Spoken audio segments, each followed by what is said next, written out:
Hi, everyone, and thank you for joining on our second episode at the Nicole and Sarah Show. Today, we have a great guest from Perplexity joining us, Mike McConnon. Welcome. Hello, excited to be here. Thanks for having me. Yeah, thank you for being here. And Sarah, also, please welcome yourself because I feel like I always talk and then you don't do it. I love listening to you, Nicole.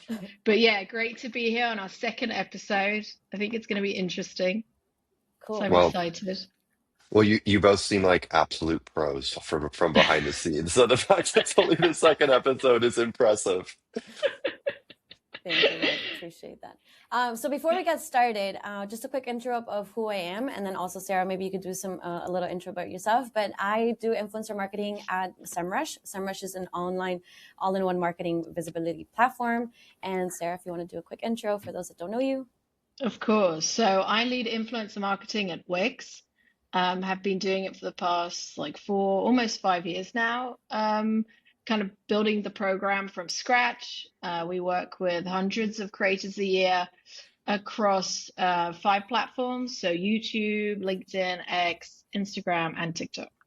Great to be here. Mike, and everyone wants to hear about you. What are you doing at Perplexity? But maybe you can tell us a little bit before you joined Perplexity. What is your background? Yeah, absolutely.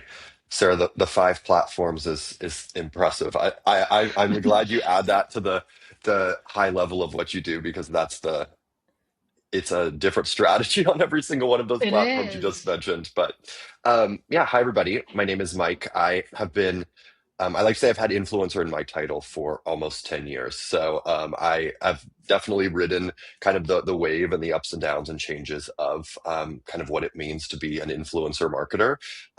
I currently lead influencer at Perplexity, but I started kind of my corporate influencer career at Postmates in 2018. I actually did influencer before that, running affiliate campaigns between Etsy sellers and home decor bloggers, but it was a bit more of a unconventional entry point to the space. And then I had some really great mentors at Postmates. I felt like Postmates was one of the first brands to really understand like how to blend like talent IP both at a celebrity level as well as influencers on social media to kind of like build brand.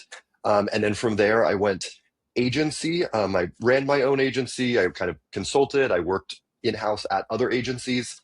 And then in November, Perplexity was actually one of my clients. So my former agency was called Matchbook. My co-founder, Tom, who's awesome, decided to kind of continue on with Matchbook, but I had the opportunity to join Perplexity in-house, kind of building out their internal influencer function, which has been amazing. But across the brands, I've worked. I mean, I like to say my career has been predominantly consumer tech brands, but as I wrote down the list of them, Postmates, Instacart, Uber. Okay, those are the tech ones. But then I also spent time at Liquid Death, Sweet Green, some B2B work at Hopin during COVID. So Amazing. it certainly hasn't been just rooted in consumer tech, even though sometimes I like to say that in the elevator pitch. But It must be so nice to move from being a consultant, so in your case of Perplexity, to moving in-house because you've had that kind of test period, you like them, they obviously like you. totally. It's nice to have that opportunity. Yeah, it was great. I think I had a nice kind of progression with Perplexity, and the team is amazing. And so it's nice to start on your first day and already Yeah, have kind of interfaced with the exactly. team you'll be working with. But Run from I day love one. I love working in-house. Like I did the agency thing, and I always say like Right. I'm somebody who likes to do like the best work. Sometimes I feel like with agencies you are measured by how fast or how cheap you can do the work. And so I think that That's very true.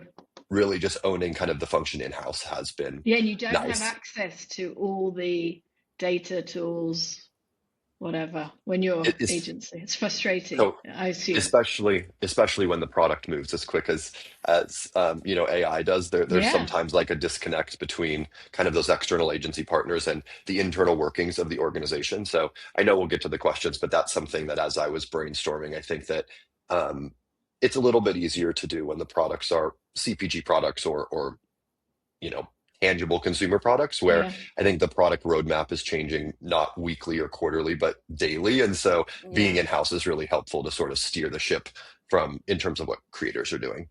So I think we can start from there. What did that look like? Starting basically your strategy from zero to where you are now, in house now, because obviously that changed before from Yeah. consulting. So if you want to tell us, it doesn't have to be specifically Perplexity in general, but I guess like that switch over from working more in consumer brands to now something specifically in tech. So I'm Yeah. curious. Yeah, I think that building like foundational influencer strategy is something that I really love to do. I've done it a handful of times at different brands. I mean, it's like the age-old statement of being a marketer, like starting with the goal, I think is always what you do. That's a pretty Yeah. cliche answer. I will say though, at Perplexity, we move so quickly that it's certainly not an environment where we can sit around for 3 months building this beautiful polished strategy deck. It's much more focused on just execution. And um, I know we chatted about this on our past call, but I feel like being an expert in influencer marketing is being an expert at acknowledging you actually don't have all the answers and Yeah. acknowledging that the way that you did something Yeah. prior likely isn't the best way to do it today. And so I think my approach to building out that program at Perplexity has just been let's figure out a direction we want to run in, we want to sprint in, not even for a quarter, but let's say for 2 weeks, 3 weeks, a month. Let's sprint in that direction, Oh get some wow. key learnings, change the Yeah. strategy, and Yeah. then execute accordingly. Um, because the roadmap and the priorities are just changing and so quickly, not even changing, but just evolving Yeah. because Yeah. the space is evolving so It's quickly that I've it's found like impossible to plan. No more annual plans for sure, totally out the Mm-mm. window. And even to plan, I mean, us too, like we plan month by month because things are changing and trends are it's like it's yeah, impossible. Yeah. exactly. And oh, sorry. No. It's basically what we were talking about last time is exactly that. I think one of our best expertise is to pivot as soon as much and as fast as we can Totally. because we're working with the market, because we're influencing the market. Yeah. So if we can't change and adjust as soon as we can, then obviously it doesn't make us experts in our expertise in that sense. Totally. And I True. mean, the data feedback loop is so quick with influencers. So it's like, you can, with, Right. and what's really cool is you don't even necessarily need to spend too much time sharing out learnings or the data because it's public facing. I think it's one of the unique things about influencer. It's almost one of the only functions of a business where a lot of the success metrics are external public facing. And so I really love that though, because I think that it helps to validate or invalidate a direction super quickly. And then Yeah. we can just kind of pivot Yeah. Yeah. and evolve that strategy. You can't fake it. So what? It's all out there. Yeah, you can't. Yeah, What would you? True. exactly. But you at least have like some sort of north star, right, in terms of direction of what you guys are working more within growth or within brands, because this is something that Sarah and I talk about, that right now influencer marketing kind of has that pivot of what is it? Is it related to brand marketing? Is it related to creator marketing in growth? Is it performance? Is it top, middle, bottom of the funnel? It's all the above. It's also kind of relationship building. So what Totally. is ideally, of course, not just within Perplexity, but other brands, to do a creator playbook from scratch to the beginning to Yeah. zero. Would you consider as a good way to start in terms of like considering a good direction to your North Star? Yeah. I mean, for me, like, I think that because influencer content, at least short form content, I mean, even YouTube content is the same way. Like, if you try to do everything, you'll end up doing nothing at all. And so you Right. have to be really focused in terms of the goal. I did write down like 4 buckets of like how I like to think about the objective that content within AI is tracking towards. The first one is like what I call like buzz in the existing bubble. I think that there is this um, bubble on X and on YouTube and on Reddit and in some And sub LinkedIn. communities and LinkedIn LinkedIn as well. exactly, where there are these folks that are just like really integrated in terms of the discourse of what's happening in AI, and they Yeah. Yeah. understand the back end capabilities of the tools, things like the different models and LLMs and just really, cloud computing and a lot of these more like technical language around product launches. They're very tapped into that. And so like marketing to and maintaining market share within that bubble is like one element of a strategy. The Yeah. content that, and then the other one is like brand marketing. So, like Perplexity, we build a brand around curiosity. Like our leadership team really has set some really, really great like foundational direction on like when we look to the future, like oftentimes the smartest, most successful people aren't necessarily the ones that have all the information, because access to information is becoming more and more democratized with all of these tools. But the smartest people will be the ones who are most curious and ask the best questions. And so, like, that brand promise and that brand ethos would be brand marketing content, which, feels way more,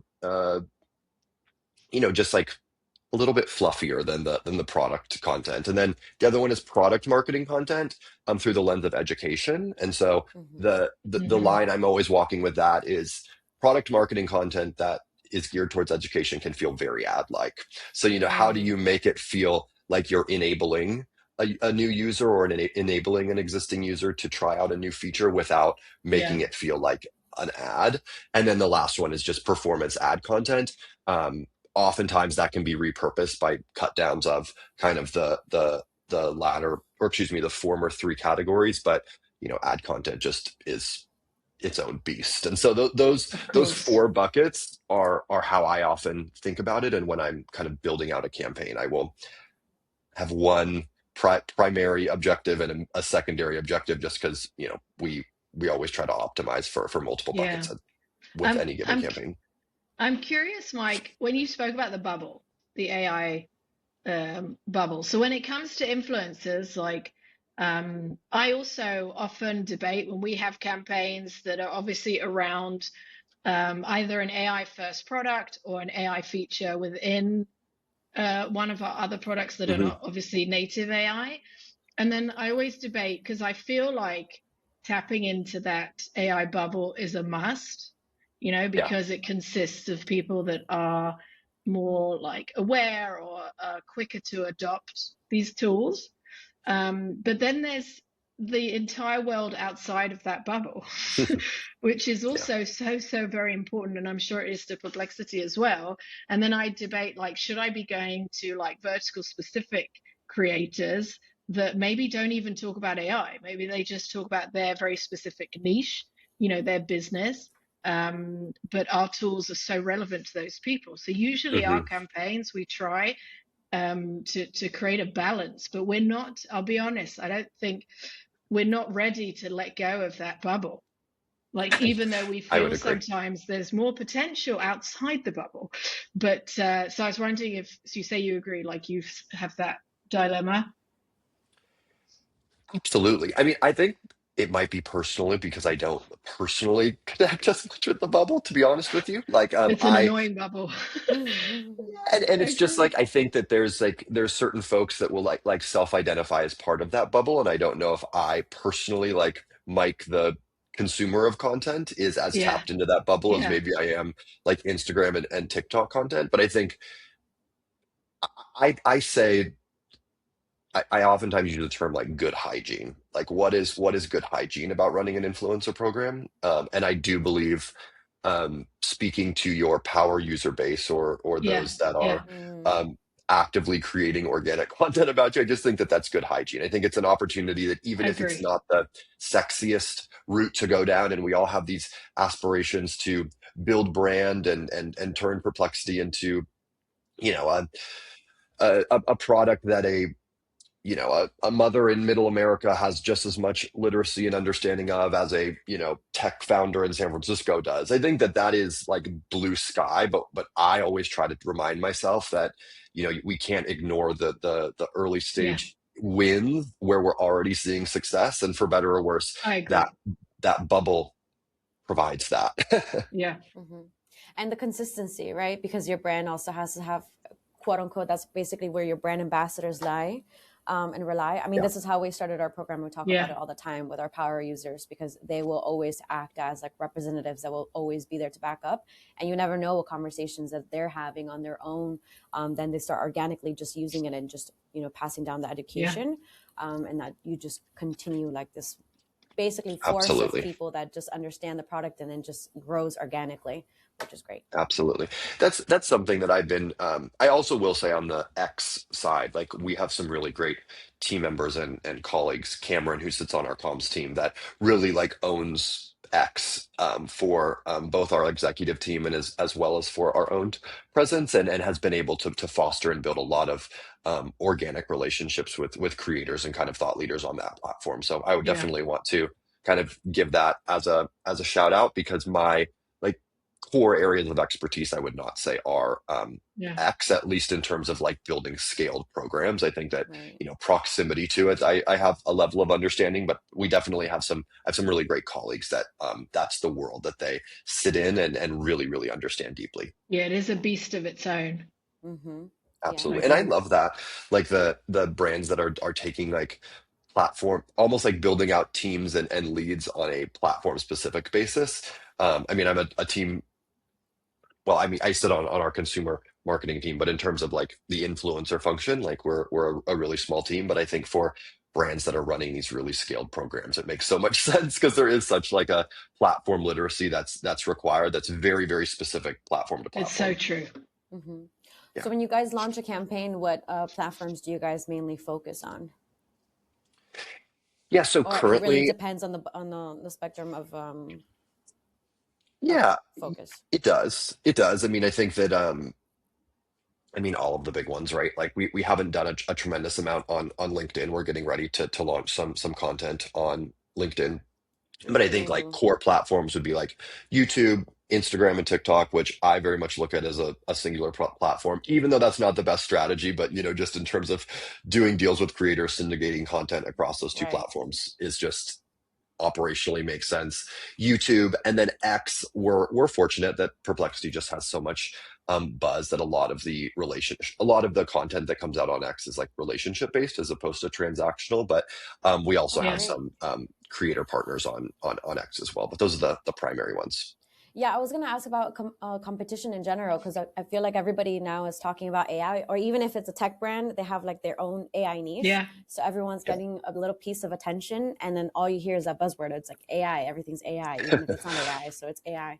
So do you feel that it's you're trying to laser focus your creators to be like a brand ambassador, or how do you kind of navigate that to make sure that it's still value content for the Yeah. creators or campaigns you're working with? I mean, that's something I'd actually love to get both of your opinion on, because it's something that I still kind of grapple with, is the idea of like exclusivities within the AI Mm, space. I mean, I when I look at what our competitors are doing, when I'm sourcing creators, when I talk to our agency partners, I really believe there's what makes a creator an AI creator is their ability to storytell around product UI. I really don't think there's preach. anything. Yeah, and just like their content creation ability, like we Yeah. ran a campaign last year, actually, before I came in house as a consultant, where we tried to work with some of like the top lifestyle creators. We didn't work with Alex Earl, but I think Alex Earl is a really great example of this. Alex Earl did some Copilot ads. I was not a fan of them at all, because I don't think that she has the content creation ability to storytell around uh like virtual user interface. Yeah. And I find that there's this like sweet spot where sometimes the largest creators within lifestyle verticals just can't piece together a piece of Yeah. content that Yeah. uh, that accurately communicates the value props of the product, Of which is course. why I think so many AI companies take this very creative approach. Like, let's work with photographers and graphic designers. And it's this very fluffy, creative approach to product storytelling, because those are the creators that have the content creation ability to do it. I think that we would all love to work with food or interior design creators, but those Yeah. creators oftentimes just from a content creation, like I'm talking about filming, editing, putting together Yeah. a piece of Yeah. What content, they used they to. they don't have it. And that's why I think that there's so much overlap with just kind of picking from this same pool of creators that have become AI creators. Some of them, AI has been like the basis of their content, but a lot of them I think have just morphed into creators that work with AI companies because they have the skill set to actually Yeah. properly communicate the product. I totally agree with you. And on top of that, what I've seen another skill set is educators. So people, they have that storytelling, but also know how to educate in an entertaining way because they make Totally. it visually appealing. They know how to have and communicate that message across that kind of attains their attention to actually educate. Because at the end of the day, even if it's a like top of the funnel content piece, you still have the aim goal of that potentially they'll want to use your product or your SaaS platform in some capability, even if it's a free trial, etc. So having that additional skill set for sure. And I've seen exactly as you said, a lot of creators that do and know this storytelling, and I want to talk about rates because they're like, okay, these tech brands have more money, so if I just pivot my complete strategy, now I can charge way more. And even if my audience doesn't really like pivot directly with me, but now I mean, Sarah and I talk about this all the time that costs are just astronomical and nobody like who puts these prices, right? Like who says that can charge like 5k to 25 to 50k for like one IG post? I'm like, I don't understand this. So how are you navigating this in terms of like budgeting and understanding your costs and return of investment more than anything? Yeah, it's a bummer that, and again, this is another thing we chatted about, but I often giggle because I think the economics of influencer marketing make less sense as time goes on, which, Yeah. you know, No, no as an sense. industry, yeah, as an industry matures, you know, most industries as like supply and demand level themselves out, the economics make more sense. In influencer, it seems to make less and less sense. But I agree. um, I still operate this program like I am running my own agency in the sense that I have like a personal tie to the investment of our brand. I think that Yeah. when you run an agency and you know I think when you work in-house, oftentimes like something I'm always very conscious of because I've seen it with clients is like when there's this distance between what money and investment means, I think that then that's where there's a lack of due diligence that happens in terms of negotiations and things like that. And so like I still really try to be to negotiate and really get the best rates as opposed to just, you know, indexing towards speed and greenlighting a rate that deep down I know the numbers will not check out on. Um, I know there's a lot of conversation around, you know, AI companies paying creators so much and creators expecting that they're going to get these big fees from AI companies. And I think that that's probably the case in some instances. But what I found is all that it does is make creators just throw out numbers that seem completely in outer Yeah. space Make as no a starting sense. point. But then you can normally work them back to a place that like actually makes sense. I think creators are all hearing this discourse around what AI companies will pay, and I think are just kind of throwing out Hail Mary numbers, hoping or, you know, in the event that we'll just green light it and then they got, you know, Yeah. 4x what they're used to getting paid. So that's kind of what I've found. And I mean, I'm very transparent with all of the talent managers that I work with. If they give me a number, my go-to line is that number is just silly. It's not rooted in anything of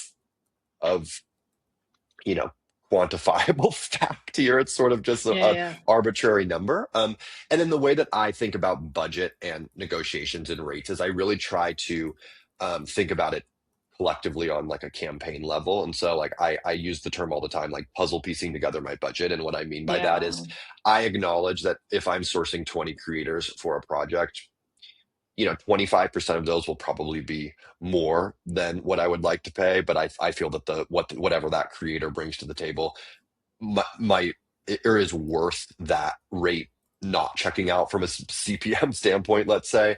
I think that like middle 50%, I do try to track towards a CPM benchmark by looking at historical content. But I mean, so much content is boosted now. And I think, you know, oftentimes I used to run CPM analysis on like the last 10 pieces of content, but performance on organic content versus sponsored content is so different from one another that I find that those calculations, I use them more just to kind of pulse check. Am I on the right Yeah. track with the rate as Yeah. opposed to something that I'm married to? And then I think 25%, there's still those creators where you go, oh, damn, that rate's pretty good. I would have thought you were 3x that and sounds good. Let's do it. And so I think that there's always that spectrum of those three Yeah. points of rates. Yeah. So Yeah. as a, Yeah. as a I agree with, I just sorry, go wanted to ahead, add, Sarah, go ahead. Nicole, sorry, that, yeah, I totally agree with your puzzle approach. And to never like I don't think we ever pay the same to every single creator in the same campaign. Like it's never ever going to happen. So you need to come in advance with the expectation. Like just be realistic that it's not going to look like that. So I think it's tough when brands, and maybe you're more familiar with this from the agency side, if they say to you, "Oh, we don't want to spend more than, let's say, 5K a reel or something like that," and then they expect that pricing is going to be true to a range of different influencers with different Yeah. metrics and different averages and different following and different, doesn't make Yeah. sense. And I do that. I mean, sometimes I will, even internally when I'm pricing out campaigns, I'll say like, generally I'd be looking to pay 5K a creator for this. But then when you look at the roster, there's a few creators on there that are 20K, and then there's a few Yeah, creators on there that are 2K. And then I find I try to get the average towards the 5K. And again, that just I acknowledge that at a creator by creator level, some of those numbers will not look good from a, let's say, CPM standpoint, but I value what they're bringing to the table, either from an IP perspective or just from a content creation yeah. standpoint. I was gonna ask, And, what is the pulse check that you have in terms of like CPM metric now that you feel like for B2B? Um, well, I mean, on YouTube, the CPMs on YouTube are so high, but so Yeah, I struggle to crazy. even cite a number on that. But I mean, a lot of creators are over $100 CPM on YouTube, like a couple $100 some creators, Yeah, and yeah, I mean. Um, I also think that about a third of the value of a creator partnership comes from the creator's organic reach. And then as the brand, it's our job to kind of pick up the slack on the two-thirds with like repurposing, boosting, yeah, clipping, things like that in order to extract the additional value to kind of make the numbers check out. But on short form channels, Instagram and TikTok, I really shoot for a blended CPM around like between like 10 and $15. pretty good. That's what I shoot for. But that's blended, so that includes boosting. I think now going back to my good hygiene standpoint, I think if you're not factoring in, let's call it 15 to 20% of whatever your talent budget is towards boosting, that's just for top of the funnel awareness.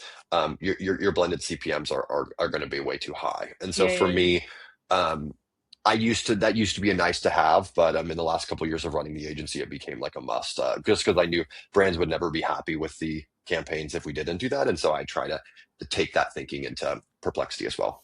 Which is so annoying because I feel like platforms kind of understand that now. At least it feels like to me 100%. on Yeah, LinkedIn now. Before, I think a year ago, organic numbers were insane, we're and amazing. now it feels like they cut everything by 75%. But when you boost it, you have the same numbers you did organically.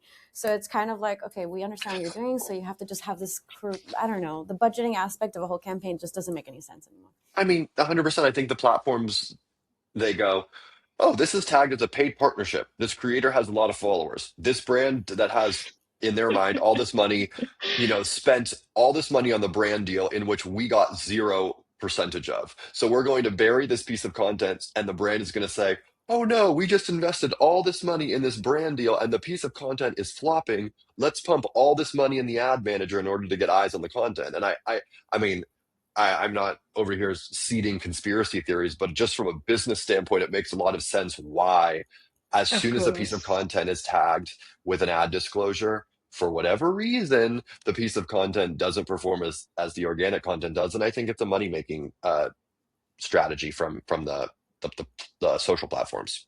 For sure. Yeah. Which What sucks. we also like to do is to see, to boost real user, organic posts, like so to Yeah. approach users and say, hey, we love your post, like, can we boost it? And in most cases, they're very, very happy for us to do it. Mm-hmm. So that Totally. works well too. I think previously that's kind of how we've been able to find a couple of all our influencers, just by scouting organic content. For Like, this is sure. great. You guys are doing this, and they just grow with us as a brand, and then they evolutionize to be basically brand ambassadors for us. So it's a great tactic for those that haven't started Yeah, that's programs from ideal. scratch. Mm-hmm, for sure. What have you has both of your experience been? I'll give the thought behind the question first. Like we just published a lot of content on YouTube with large YouTube creators, and as I was looking at um, overall, or the amount of the pieces of content that had been published about computer, which is our new feature, I noticed that after we had these 5 to 7 creators push live, suddenly it sort of started this flywheel of organic content. I think maybe that's just Mm. unique to YouTube. What has your experience been just seeing like the organic content increase as paid partnerships start to roll out, or if you've seen any correlation at all? I don't have a lot of experience on YouTube, honestly, but I think Sarah does, so maybe she can jump in here. Yeah, we have seen that kind of domino effect, but only if we gave like a very specific push on one platform. So we see it like per platform, right? Got So it. if we're giving a heavy push on LinkedIn, we'll see it happen on LinkedIn, not on other platforms. But yeah, we have seen that, and I think what does help, and this has worked for us on LinkedIn and on X, is when we make sure that the influencers we're working with are connected to each other, Got it. so that they're actually following each other. They're part of the same um, community or bubble. And then we see more of like a kind of like that kind of domino effect of organic content being created from these, because the same community is seeing the very similar posts sort of certain amount of time, like over a certain Yeah, amount of time, like 2 weeks, 3 weeks. So that we've seen that really does help. Yeah, like a totally. waterfall So effect. yeah, I Hmm. I think a lot of the like talent management agencies I work with, they're called Rakugo Media. They like rep a lot of the AI creators. Jake Williams, one of their founders, he's like really, really smart and just really thoughtful with how he runs that agency. And I really enjoy working with him. But they do a good job of having all the different creators on their roster engage with a piece of content once it goes live. yes. Um, and I would like to believe that just happens, but I think they're savvy enough to sort of fabricate that a bit on the back end, which I love. And I think that it's those like qualitative success metrics. Even when I'm sourcing, like I will oftentimes on my personal Instagram look how many of the people that I know personally, these are like Yes, people I yes, went to yes, yes. college with, people in Yes. my network, follow this person because That's a great indication.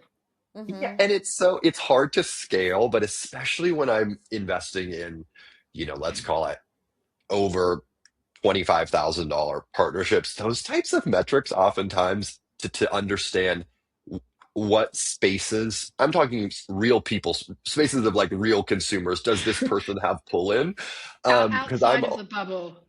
outside of the like, with, you know, Emily from my college comms class, like, Yeah. and then you kind of in your mind can visualize what archetype of person that person that you know in your real life uh, is, and then I always think that there's some overlap if you're trying to influence that vertical of Yeah. person or archetype of person, For sure.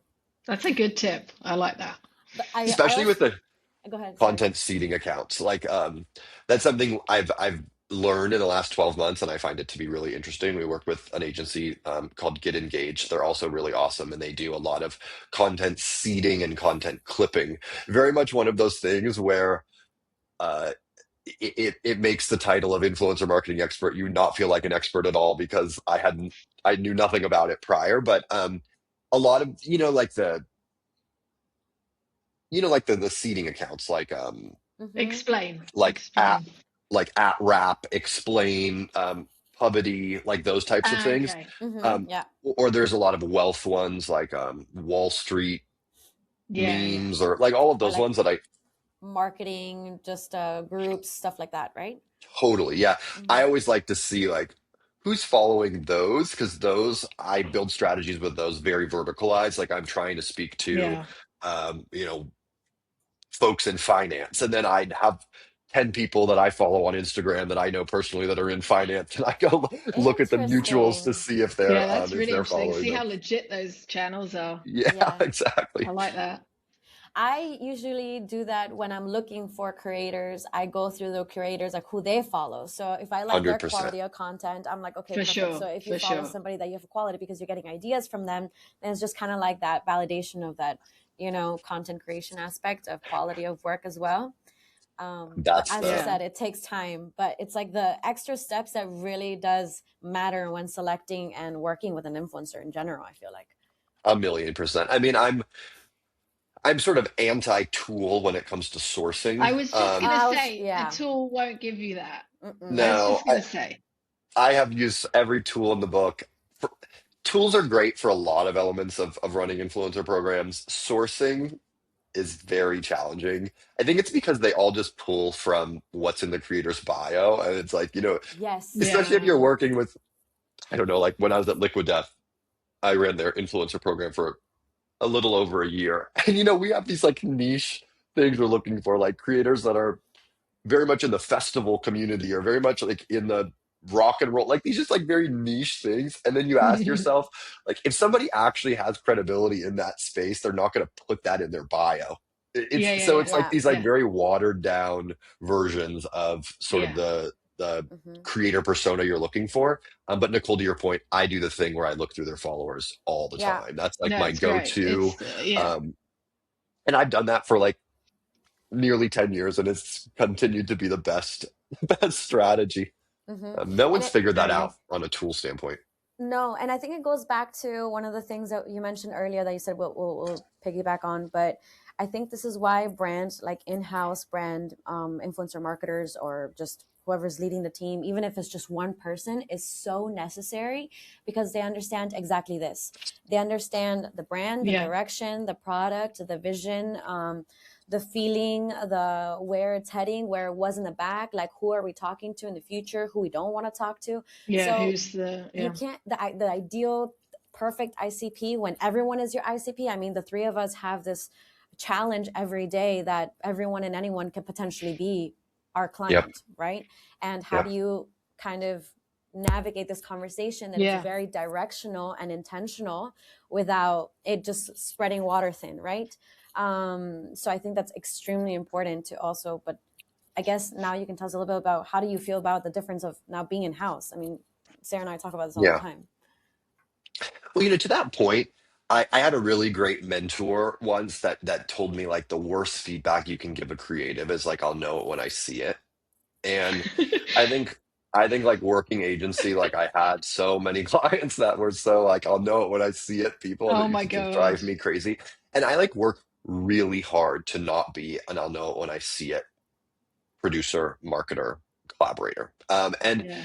to your point about, and this goes to like when I'm briefing an agency that's going to source on our behalf, like how do you communicate that Wow. in-house So deep knowledge? difficult.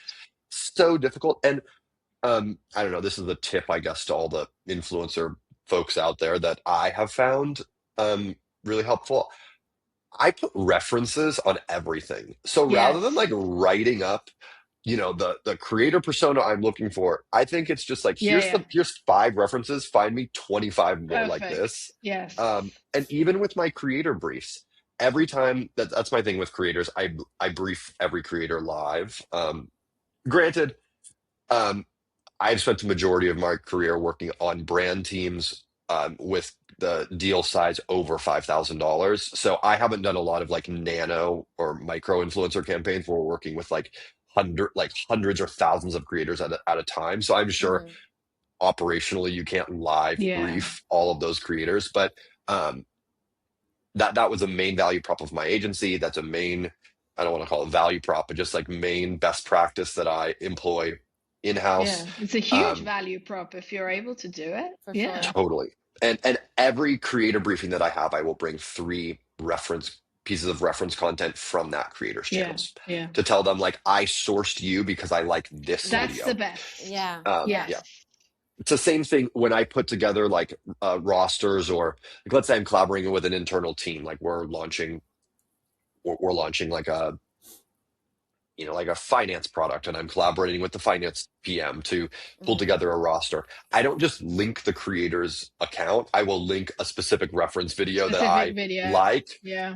And I think that just goes makes the world of difference when For creators sure. understand, like, okay, directionally, I know what about me you like, so I can try to replicate that. Because you look at holistically the whole profiles, and I mean, I think this is why a lot of times if you're sharing, if anybody's still working like agency and you're sharing rosters for approval, the amount of times it's like you look at a creator's entire profile and it's sort of the odds of clicking on the Yeah, exact yeah, video that you source that creator for are pretty low. And I for know sure. so many creators got discarded because whoever was approving it just didn't click on the right video. On the So right video. Yeah. yeah, It's so true.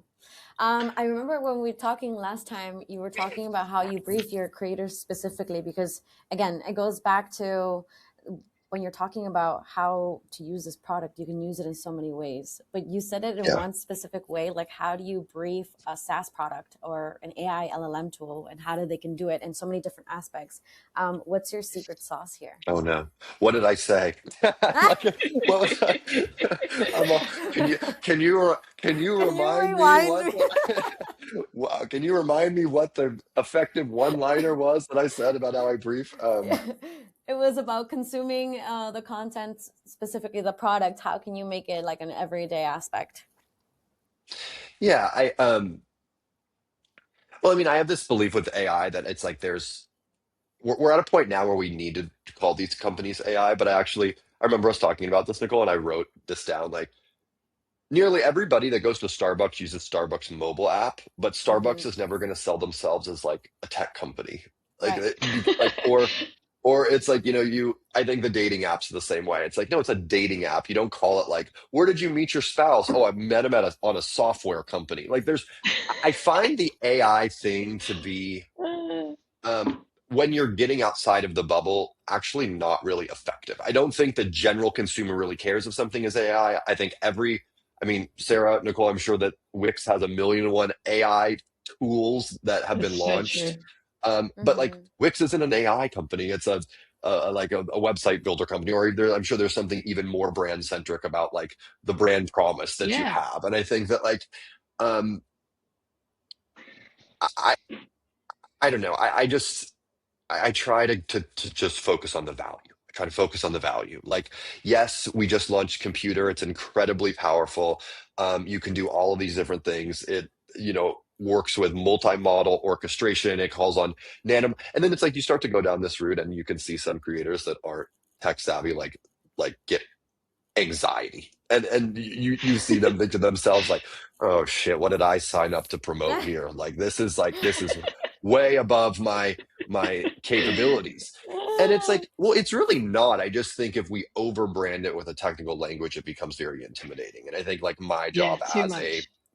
marketer is to make every single viewer of a piece of content walk away from that content having one tangible use case and example of how they can pull So value true. from one of Hmm. our Yeah. products. I think that the 360 product overviews, I'm No. really trying to move away from those because I think, again, Yeah. if you say everything, Yeah. you end up saying nothing. Nothing. It's like for Yeah. Exactly. me, verticalized creator sourcing, great. Yeah. Like you work in finance or you're a product manager in tech, you figure Yeah. out like one really actionable, exceptional output that you were able to Yeah. extract from the Something tool, relatable by Hmm. your audience, relatable, something real. and, and something just value forward, and then Yeah. like use that output or outcome that you achieved as the hook of that video, empower a viewer so that when Yeah. they leave that video, they might not know what a single other thing to do with one of our products except for that very thing. But I think that the first step to creating a power user is empowering someone with one tangible use case that can get them value. Yeah. Yeah. And Yeah.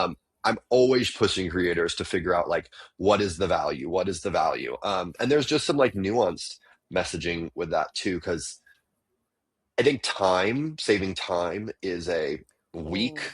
value prop. I really try to stay away Yeah. from, We're all saving time. yeah, it's like, who cares? It's Like, not I don't know. interesting. I think that Yeah. like now doing more with the same amount of time, I think that's powerful. But I Yeah. Hmm. think this used to take me 2 weeks. Now it takes me 2 hours. It's like, okay, whatever. Like to me, that doesn't pack a punch. Now, It's if you not could say, enough. It's not enough. no, it's not enough. And so I'm always, and the other thing, this is very nuanced and maybe this is too granular, but this is just like something I'm actively figuring out. So computer, um, it is like you can build different things with computer. So you can, and it's so powerful. And any marketers out there, just to like quickly plug computer, I like have been somebody that like did not self-identify as a technical person. Of course, I've done a lot of research to get this job and in order to run this program on AI, and I beta tested all of our things, but it felt like something that was outside of like my core competency. Um, this product computer has just really like blown the lid off of like my Very my cool. identity of being a non-technical person. It's kind of like, in like Atomic Habits when he talks about like the first step to changing your habit is like not self-identifying as that person. Like, you're never going to wake up early if you self-identify as a night owl. It's like Yeah. I feel like for It's true. marketers, like I'm sort of just on this like crusade to get marketers to like believe in themselves that like they can do it because like Mm, I love being a marketer. I love being a brand marketer. It's a title and space I deeply resonate with. And my fear for brand marketers is that they are going to just identity themselves out of being AI literate or capable. And that is something that I Interesting. just really am concerned about because I know so many fantastic marketers that if you told them, uh, uh, you need to vibe code your entire tech stack to run your function of marketing, they wouldn't even say, I don't know how to do that. They would say, I'm not someone who does that. And that mm, is That's really interesting point of view. mm-hmm. and I just like really want to change that. Like I feel super passionate about it. Like, because I worry for people that are going to be slow to adopt. And I think it's an identity change. And I don't even remember what the question was, but I think that, yeah, it's just, oh, I was talking about computer and then I was saying the nuanced thing of the output, Mm-hmm. but what I just said was more fun than what I was going to say Yeah, anyway. So, No, and I think totally. honestly, it speaks to a way broader audience and then just here, and exactly goes back to the fact that influencer marketing is basically part of growth marketing in general, and that we're adapting to every day. And as marketers, we're just curious to kind of develop who we are. And it goes back to the beginning that we need to just pivot with what's happening in the market and how we can learn more and just learn new skills. But I find it, and I'm absolutely. not sure if you guys feel this, but I guess this is more like an inspirational speech. But people outside of our bubble that are marketers, they're still kind of scared of testing AIs or even vibe coding or testing new things and formatting and just playing with gadgets. Exactly, like you said, maybe computer and breaking things until you find an actual new workflow of how to actually have better use of the hours that you have per day. And Yeah, it's, as you Absolutely. said, I think it's honestly, I feel so grateful to be in this time that we kind of, and also have this I tangible agree. conversations that we feel more comfortable to be in this uncomfortable setting of like testing new things, because a lot of people outside of all my best friends are in the medical field, and they don't even use ChatGPT for like random questions, or Perplexity for like workflows, and just just a natural LLM Absolutely. to ask questions. And I'm just, guys, there's a whole other world out there, and that's the direction we're going into. So Yeah, and I mean, I literally just published a brief last night for this campaign I'm working on. It's like, it's just asking yourself, like, what have I always wanted to do? That's just like something that I have really it's changed my outlook. I'm just talking professionally, like, like, yeah, I am the influencer lead at Perplexity. Like, what if I always really wanted to do, but felt constrained by bandwidth or resources or headcount? Yeah, yeah. mhm. Just take an hour to play with computer. Like if someone's a marketer out there, I'm happy to like give you a max code to try it out for a Ooh. month Oh, to I'm just like definitely gonna take on that. I'm like, oh shit, how many people are signed up for this? Maybe I should know. But it's just like it's one of those things of just like I was surprised at how quickly I felt empowered. But it Mm, took, I think the biggest privilege of having this job, I'm very thankful for it, is we're like we have like a culture of like dog fooding our own products. So like Of before course. computer So launched, like important.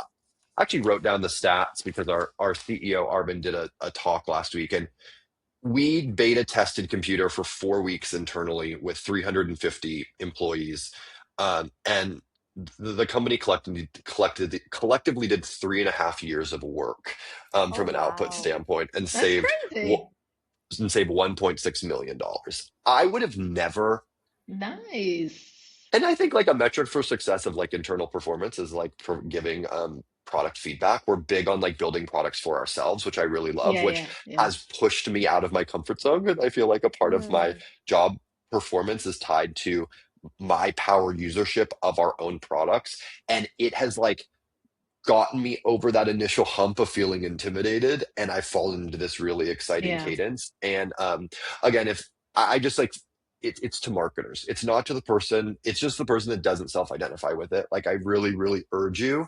I'm somebody who kind of thinks the way that I do things is like the best way to do things too, even though I acknowledge you can't be an expert and influence that way. I'm also somebody who's kind of set in my ways and thinks the way I do things are the best. And I have been shocked by how I'm able to improve my workflows Yeah. using I these tools.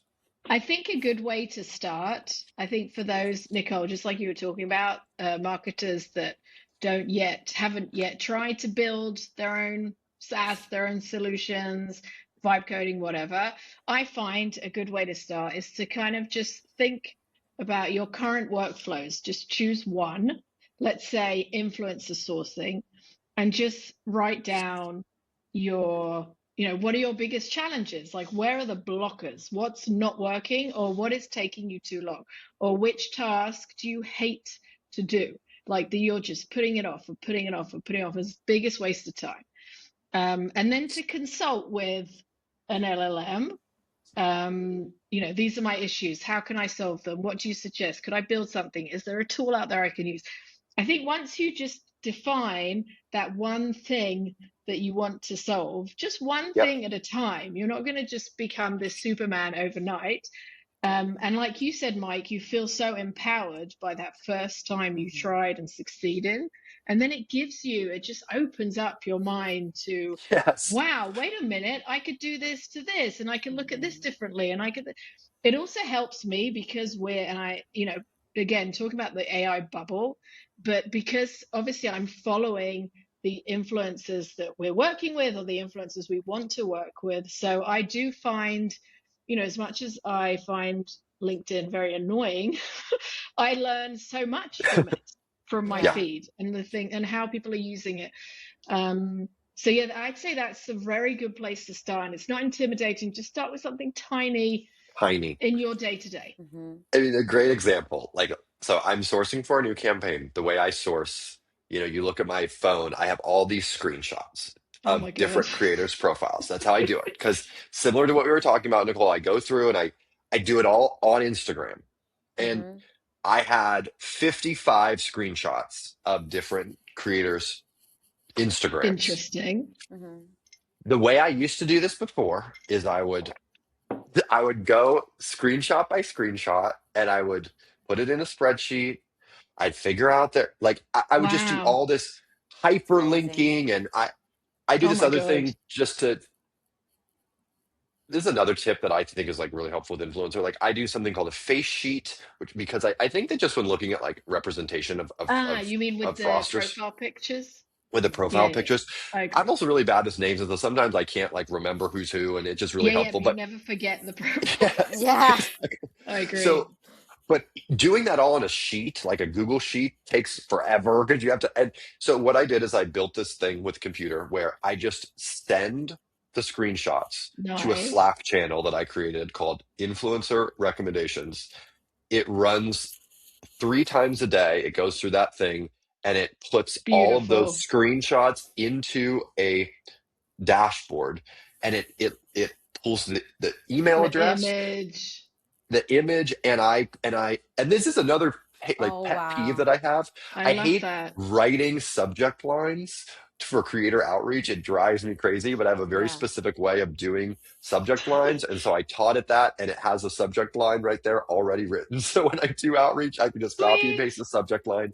And that's something that would have taken me hours that now I built a system for. And it's something that is like I love like that. there for me to use. So those are just the little things of how I'm like improving the process. And I think, you save 3-4 hours a week. You do that a couple times, that's a couple That extra days of productive Incredible. work. Yeah, yeah, that could be almost a week in like 2 months or something like that. That's No, crazy. I that's know. Yeah, to beautiful. say it I like love that that. Yeah. use case. Yeah. Yeah.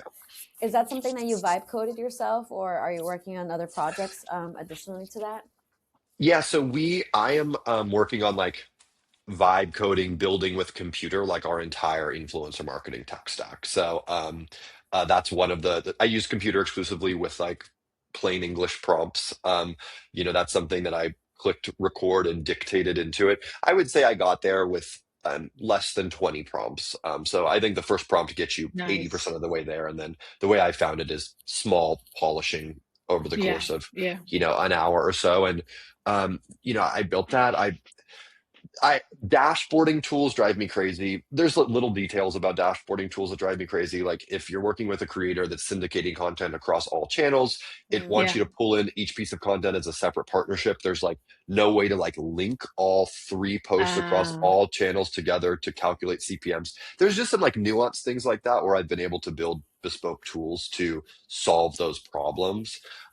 Scrapers, like social scrapers with like organic mentions of us that, you know, pull in the creator, do deep research, give me the email, like that's great. customize outreach based on what was mentioned. Like all of those things I have been able to design and build using Perplexity Computer exclusively with just like plain English prompts. So, Amazing. AK, you created your own influencer marketing SaaS platform. I mean, At this I point, wish I had like, all these capabilities when I was running my agency. That's the other thing. Like yeah, for anybody running an agency, the amount of times, Tom, um, and I would say like, oh, I wish we were able to build like a bespoke client dashboard, Yeah. I or I know. Yeah. wish we were able to do that, or I wish we were able to do that. I mean, we paid this like UI UX designer one time to mock up all this stuff in Figma, and I build Wow. this stuff, and I just think to myself like, oh my goodness, this is like so accessible, and definitely that entrepreneurial side of my brain, which I work very hard to keep alive, even while in house, definitely turns when I play with these different products. Cool. So I'm really curious about Computer as a launch. Are you guys aiming, or you as a campaign launch, are you aiming for free trials, payments, just brand awareness? Because it sounds like a pretty big product for you guys to Yeah, push out. So I'm just, yeah, trying to pick your brain. yeah. I mean, I think for us, like we we don't free trials are not like a main part of our strategy. In order to access computer, there is actually no free trial. So it Okay. is accessible on both of our plans, both our pro plan, which is like $20 a month, and then our max plan, which is $200 a month. But and then they just have like different um credits Usage. provided. Hmm. But there is no free trial. I mean, I think for like, performance awareness objectives, like my goal is to get really exceptional content from really exceptional creators that very clearly, and I'll use the word again, exceptionally communicates the value props of our product. And then Amen. yeah, and then Preach. I have a really, really great growth team that is far, far better than and I think that that's where that 2/3 value comes from of just content repurposing. So I work really hard cross-functionally to sort of validate top performers through organic reach and initial Mm. boosting to find those top performing pieces of content, and then collaborating internally either with our growth team to then either cut that content up, turn the content into materials, and then repurpose that as more performance driven ads is the way I look at it. Hmm. However, I will tell you, ManyChat is crushing it in terms of getting people to landing Mm. pages. I had a creator go live. Over 10,000 people requested the ManyChat link. Oh, It's just really? Wow. yeah. We just Just launched one a piece of creator. one creator, yeah, RPN, and it was 100% organic. The piece of That's content mad. has over 10,000 people requested a link to That's crazy. the computer landing page. Was there an incentive there? Or it was just like comment blah blah, I'll send you the Yeah, link. like what's your key take on why it performs so well? Because it's a really kick-ass product. There you go. No, I think it performed well because it's like there's an initial intrigue with it, and I think that RPM Roberto is an Yeah, exceptional creator Roberto that does have. Yeah. did a really great job. And but I mean that's a luxury we have, you know. Like Mm, AI is a double-edged sword, right? Like there's a level of built-in skepticism that you always have to fight against, but there's also this innate intrigue that everybody has. And so I think that Yeah, it's like crazy. you if you can hook somebody in, you take them down two streets. Either you turn them into a hater, or they go, "Damn, that actually seems like it could really do something for me." Yeah, yeah. And a few creative decisions can take them either yeah. down either path. And so, um, And yeah, either way, they'll comment to get the link. For sure. yeah, exactly. They'll comment to hate on it, or they'll comment to try it. Yeah. And so, but that was not there was no. I mean, and that's an outlier, right? It's like I always say, running influencer programs is like you're like a venture capitalist, right? Every 10 pieces of content you launch, you cross your fingers there'll be one exceptional winner in That's there. So true. Yeah. true. You know, you have to So accept there'll true. be 20 to 30% that will flop, and the middle and the mid range will be, you know, B Yeah, plus yeah, A's, you know, and Hmm. you just but that goes back to, you have to look at it holistically as the campaign. If you get too caught up with partnership by yeah, yeah, partnership performance, you will get lost in, was this holistic effort a yeah, positive or a negative? And I think that goes for sourcing, that goes for rates, that goes for performance tracking, that goes for all the things, Hmm. except Interesting. creative. Creative has to be exceptional across the board. I definitely agree with that. Okay, last question, because I think we're almost out of time. But I I know. would love to know, because you're so obviously involved in AI, what is your personal take on it in general? I think it's an incredibly powerful.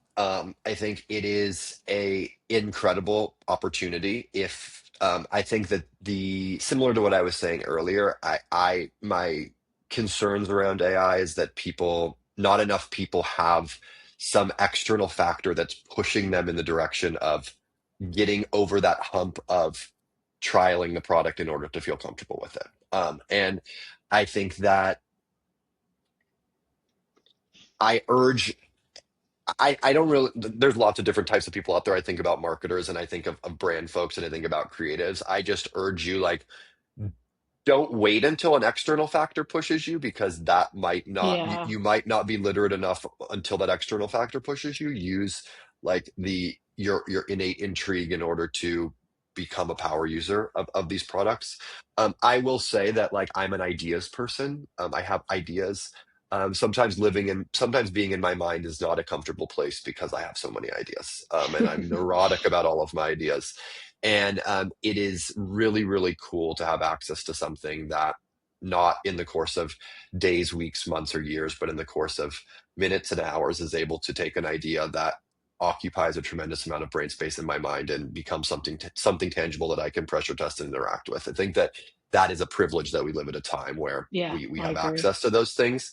Um, and I would just say, I've seen firsthand, don't let that opportunity just sit on the shelf. And if you do, sort of on you. Especially now that you have a computer. So, Yeah, exactly. But there's a lot of great things out there Incredible. too. yeah, right. Love Well, that answer. Thanks, Mike. yeah, I loved it too. I think we're running out of time. So, thank you so much for the conversation. We Thank both you enjoyed it. guys. Yeah, it was great. This was awesome. Thank you for joining us. And thank you for everybody else that's still here. And if you're joining not live, hopefully you enjoyed the conversation we had with Mike. And join us next Awesome. time. Bye, guys. Incredible. Thank you. Take care.